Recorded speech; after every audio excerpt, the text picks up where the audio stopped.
A year of weekly protests, more than 250 people killed and 29,000 injured. The people of Gaza have been demonstrating near the Israeli border, demanding their rights. But have they achieved their goal? This is Inside Story.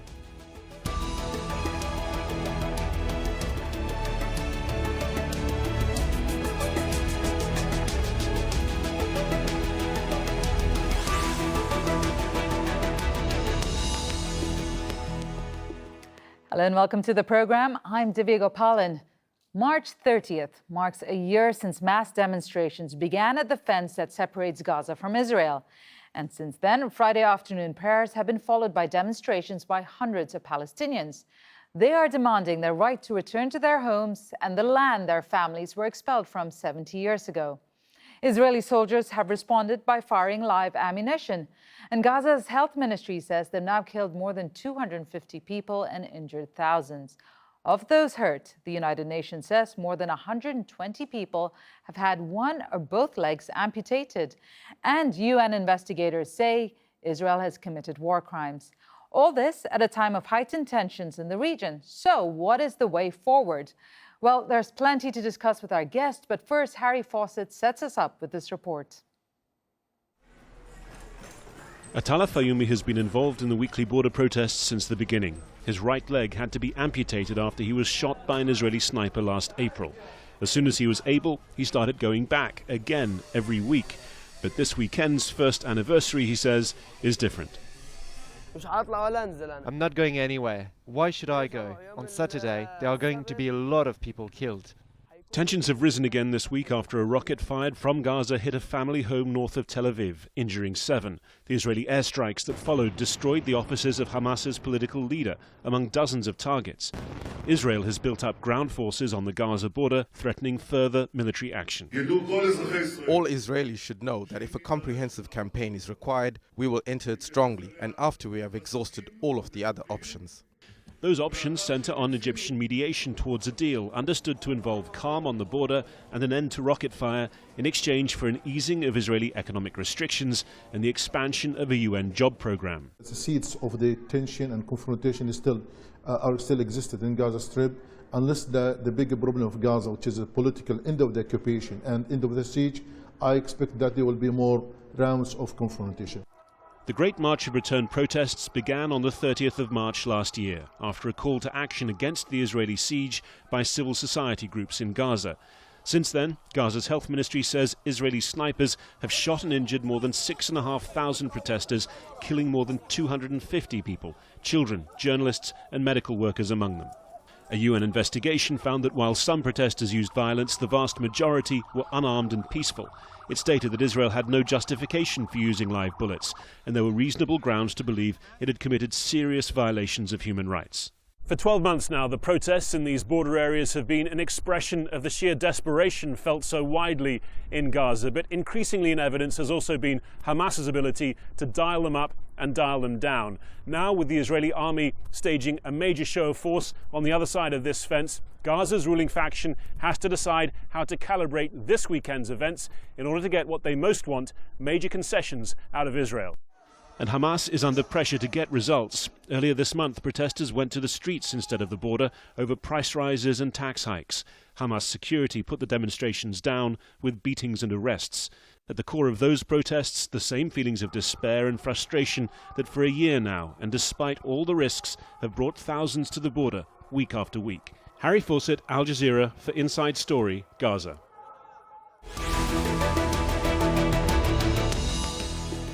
We can now bring in our guests from Gaza City, Mukhaimer Abu Saada, Professor of Political Science at Azhar University in Gaza. And from West Jerusalem, we have Barak, CEO of Keevoon Global Research.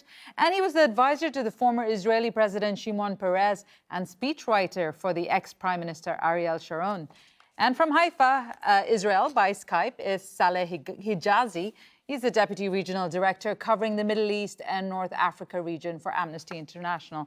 Thank you all very much for joining us. Now I'm going to get straight to it. And let's start in Gaza with Mukhaimer Abu Saada.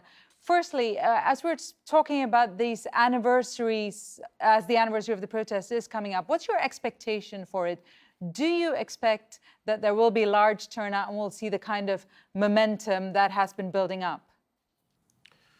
Well, let me start by saying that the Palestinian factions, mainly Hamas and the Islamic Jihad and other Palestinian factions, have been preparing for this first anniversary of the Gaza big march of return and breaking the siege for many days now. And it is expected to be a big turnout tomorrow.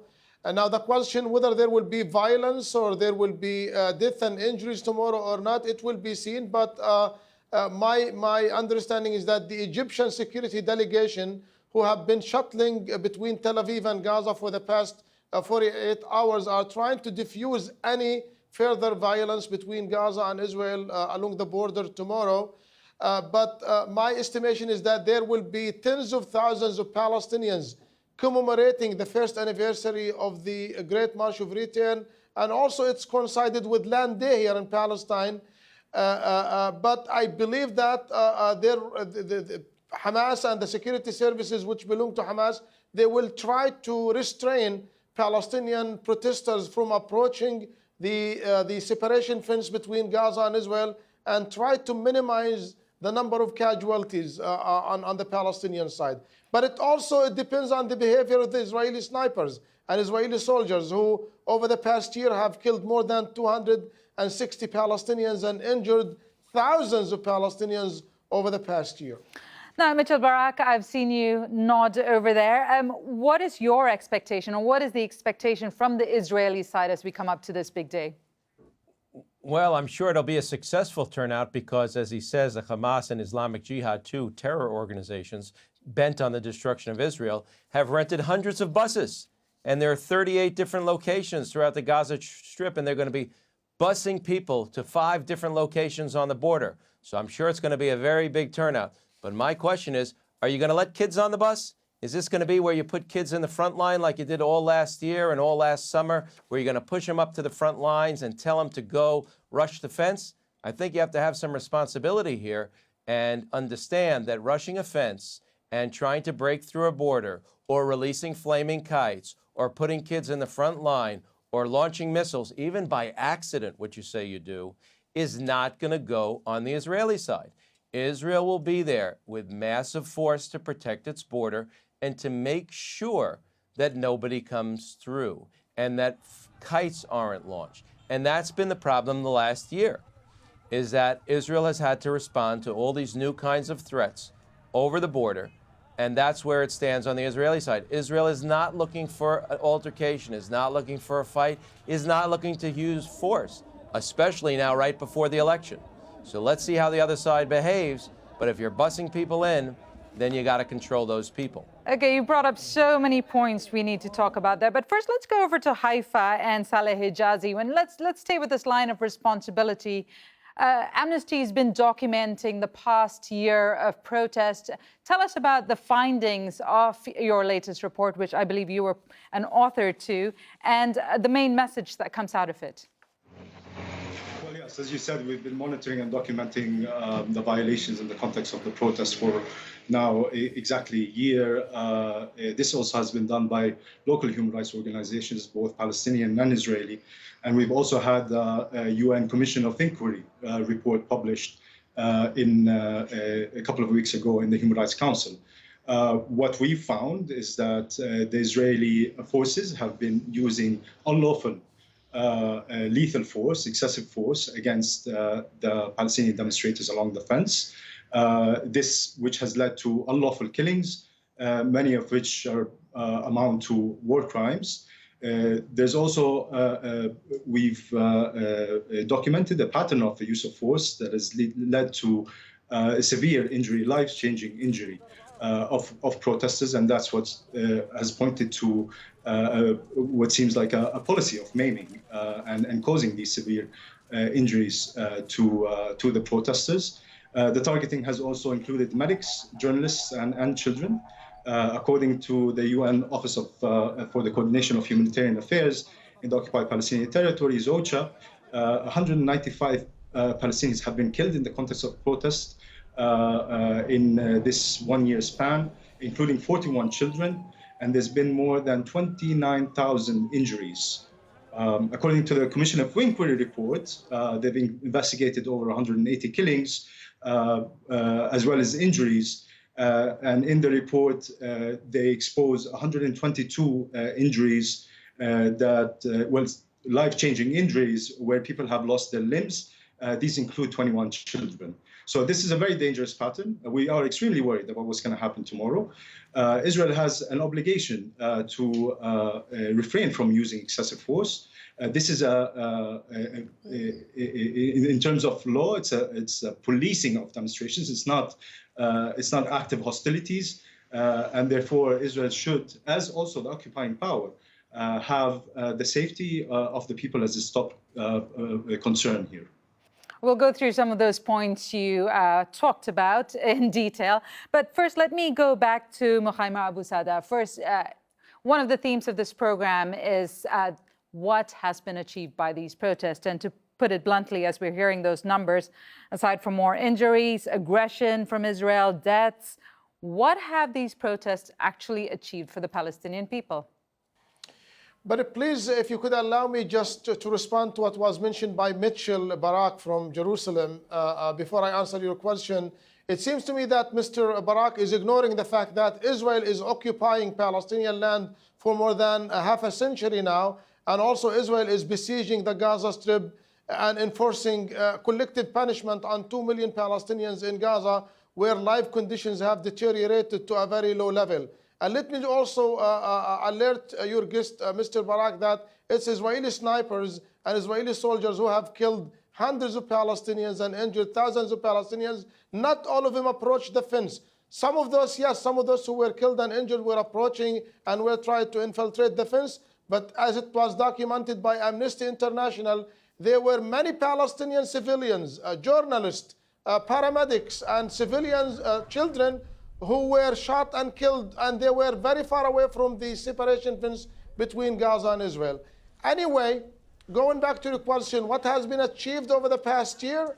Yes, the Palestinians have paid a very heavy price in terms of the sacrifices that they have paid, but I believe that the Great March of Return and breaking the siege have made Palestine and the siege over Gaza again center stage on regional and international politics. And second, as a result of this March of Return, Israel has agreed finally to ease and alleviate its siege and blockade against Gaza by allowing Qatari money into Gaza to the power station and to employ thousands of Palestinians. And also Israel agreed to allow more exports from Gaza into the West Bank and Israel. And we are hoping that Israel will come back to its mind and put an end to its siege and blockade against 2 million Palestinians in Gaza. Mitchell Barak, I'm going to let you respond to some of Mr. Abu Saada's comments directed at you. Would you like to tell us what you think? No, I don't even know where to begin. Meaning, we're 10 minutes into the program, and neither the gentleman from the Amnesty or from Gaza mentions that thousands of rockets have been fired into Israel, that hundreds of kites with flammable liquid has been launched into Israel, burning fields, terrorizing civilians. Nobody mentioned it. It sounds like the March on Washington of Martin Luther King, just peaceful protesters at the border. Some are too close, some are maybe too far, some are only burning tires. Israel acted, aggressively. First of all, every single one of these deaths, every single one of these casualties, and every single one of the thousands of people injured, which is terrible, many of them with life-changing injuries, it all could have been avoided. It all didn't have to happen. Israel didn't ask to come and protest and do violent protests. Israel didn't ask and push teenagers to charge the fence. Journalists, I think there were some cases of journalists that are also members of terror organizations. Israel didn't ask for this. Israel warned the Palestinian population in Gaza. There is a real humanitarian crisis. But maybe you should look at the people that are stealing the humanitarian aid and using it to build tunnels and using it to buy themselves things and using it for terror purposes and not for to help the people. Prime Minister Netanyahu is under terrible terrible criticism because he's allowing Qatar to come in and to give money so that the whole place doesn't collapse. There's real humanitarian issues there. There's no clean drinking water in Gaza. There are children that don't have food. That should be addressed by the Palestinian leadership, not the March of Gaza, not talking about occupation, not talking about a siege, because every time Israel lets in thousands of tons of concrete, the concrete doesn't go to build schools and hospitals. The concrete goes to build tunnels in order to attack Israel. And that's unfortunate because the people of Gaza, those 2 million people, they deserve better leadership. They deserve a leadership that is not a terrorist organization. They deserve to live peacefully side by side with Israel, just like Israelis deserve to live peacefully side by side with Gazans. But with that kind of leadership, you're not going to get anywhere. And that kind of rhetoric, you're not going to get anywhere. So pushing people to the limit tomorrow, not going to be a good thing. Saleh Hijazi, so given what we've heard from both sides, what do you think these protests have achieved, if anything at all? Well, they've raised the Gazans' voice very high in protest to the conditions which Israel, we have it's very unfortunate that we have to remind right now that Israel is the occupying power. It has been imposing more than 12 years now of an unlawful blockade on the Gaza Strip that amounts to collective punishment. This is the prime reason for the protest. People are protesting against these conditions. They want the blockade to be lifted. They want their rights to be respected and protected. And just a point here that people in Gaza have agency, and they've shown that not only in protesting against Israeli policies and the Israeli occupation and the 12-year unlawful blockade, but they've also shown that they protest policies by the Hamas de facto government in Gaza. People are rejecting the conditions which are imposed on them. And I think now the people around the world, governments, as long as societies, as well as society, have heard the message clear. Now it's our responsibility to take an action. And again, I remind of the Commission of Inquiry report. It was a detailed investigation. Unfortunately, Israel prevented the members, the investigators from the Commission of Inquiry to enter Israel or Gaza to carry out investigations online, but they were able to do it regardless. They came to conclusions. They have recommendations, including recommendations for international justice. And I think now, actually, it's past time now that international justice takes a role here. As for amnesty, we're also adding a call to impose an arms embargo on Israel until it basically abides by its international commitments, commitments to human rights, and stops these violations against the people that they occupy. Now, I want to go back to a point that Mitchell Barak made. Mr. Abu Saada, who is in charge in Gaza now? And do people, I think the immediate answer would be Hamas, but do people trust them, given that they have suppressed demonstrations themselves, criticizing them quite aggressively? So who is in charge? And if these protests do actually result in some kind of a resolve, who's going to be leading the people there? Well, the short answer to your question is who is in charge in Gaza? The answer is Hamas. Hamas has been in charge of Gaza for the past 12 years, in spite of the fact that there is something we call the Palestinian consensus government, but it has been absent from the Gaza Strip for more than a year now, at least since the attempted assassination on the but my point is that there were protests against Hamas and criticizing Hamas, and Hamas cracked down on those protesters, which takes away some of their legitimacy in pointing the fingers across the border. Do people still feel that they are equipped to lead them? Well, that's what I was just going to say. The Palestinians in Gaza hold Israel responsible for their suffering. They hold the Palestinian Authority, who have imposed punitive measures for more than 2 years on the 2 million Palestinians also in Gaza, as responsible. And also Hamas, who is the de facto government in Gaza, is responsible for the deterioration of their living conditions. And that's why 2 weeks ago, hundreds of thousands of Palestinians protested in the middle of the streets of Gaza against Hamas. They protested against their living conditions, and their slogan was, "We wanted to live. We wanted to live a dignified life But unfortunately, Hamas dealt in a very brutal way. Hamas and its security forces dealt in a very brutal way against Palestinian protesters by arresting hundreds of them and beating also hundreds of them, which gave a very negative image of Hamas and its security forces in the Gaza Strip. So here you go. You have the Palestinian people in a very, very tight spot. Their leadership also aggression against them across the border. They're having, there's conflict there too. What happens to the people of Gaza? And if I could bring you in, Mr. Mitchell Barak, have these protests changed in any way the way Israel would deal with the people of Gaza, or perhaps change their approach and give some kind of concession? Again, there's no. I mean, I think Prime Minister Netanyahu has been very fair in trying to make sure the place doesn't collapse from a humanitarian aspect. You mentioned earlier in the program, I wrote speeches for Prime Minister Ariel Sharon. So we're going back, 15 years when he first announced his disengagement plan from Gaza. So you want to talk about occupation? Let's talk about Gaza. There were Israeli settlements in Gaza. There were Israeli cemetery. There was a cemetery in Gaza. And Sharon said, I'm going to get out every Israeli presence, every Israeli settler there, and we're going to leave. And hopefully, the people of Gaza and the leadership of Gaza will take it as an opportunity, and they'll turn it into universities and hospitals and high-tech centers, and they will start to take responsibility for their own people. So that didn't happen, obviously. It didn't happen, and it's horrible what's going on there. Mitch, why it's it absolutely didn't happen? horrible. The humanitarian it didn't happen because issues, of Israeli isolation the humanitarian against Gaza. issues there.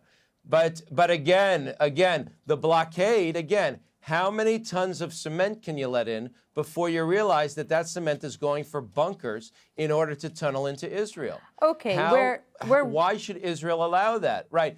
There's only a blockade, and there's only, some kind of Israeli involvement with the Egyptians, by the way, because any kind of humanitarian aid that comes in is used for weapons against Israel, and that has to be stopped.